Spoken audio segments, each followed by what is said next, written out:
Praise the Lord. Hallelujah. പ്രിയപ്പെട്ടവരെ, ഈ ആത്മീയ ജീവിതത്തെക്കുറിച്ചാണല്ലോ നമ്മൾ ദിവസവും ചെയ്യുന്ന വീഡിയോയിലൂടെ നിങ്ങളോട് സംസാരിക്കുന്നത്.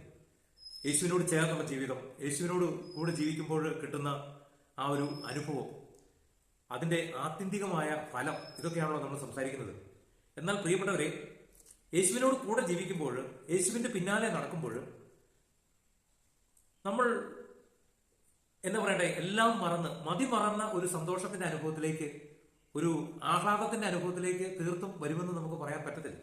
കാരണം യേശുവിന്റെ പിന്നാലെ നടക്കുമ്പോൾ, യേശുവിനോട് ചേർന്ന് ജീവിക്കാൻ ആഗ്രഹിക്കുമ്പോൾ, അതിനുവേണ്ടി ശ്രമിക്കുമ്പോൾ ഒത്തിരിയേറെ സഹനങ്ങളും കഷ്ടതകളും കഷ്ടപ്പാടുകളും നമ്മുടെ ജീവിതത്തിൽ ഈശോ അനുവദിക്കും. ഈശോ അത്തരത്തിലുള്ള ഒരു വഴിയിലൂടെ നമ്മളെ നടത്തും. അങ്ങനെ ഒരു സഹനത്തിന്റെ അനുഭവമില്ലാതെ നമുക്ക് യേശുവിന്റെ സ്നേഹം നമുക്ക് ഒരിക്കലും രുചിച്ചറിയാനായിട്ട്, അനുഭവിച്ചറിയാനായിട്ട് സാധിക്കുകയില്ല. അതായത് ഞാൻ പറയാൻ ഉദ്ദേശിച്ചത്, എന്നും ഒരു പരമാനന്ദത്തിന്റെ, അതായത് ആ സന്തോഷത്തിന്റെ പൂർണ്ണത നമുക്ക് ദിവസവും അനുഭവിക്കാമെന്ന് നമ്മൾ ഒരിക്കലും വിചാരിക്കരുത്. യേശുവിന്റെ സ്നേഹം അനുഭവിക്കണമെങ്കിൽ അതിന് മുന്നോടിയായിട്ട് ചില സഹനങ്ങളിലൂടെ, സങ്കടങ്ങളിലൂടെ, ദുഃഖങ്ങളിലൂടെ, വേദനകളിലൂടെ ഒക്കെ നമ്മൾ പോകേണ്ടി വരും. ഈശോയുടെ വചനം ഇങ്ങനെയാണ് പറഞ്ഞിരിക്കുന്നത്: എന്നെ അനുഗമിക്കാൻ ആഗ്രഹിക്കുന്നവൻ തന്നെ തന്നെ പരിത്യജിച്ച് തന്റെ കുരിശും വഹിച്ചുകൊണ്ട് എന്റെ പിന്നാലെ വരട്ടെ.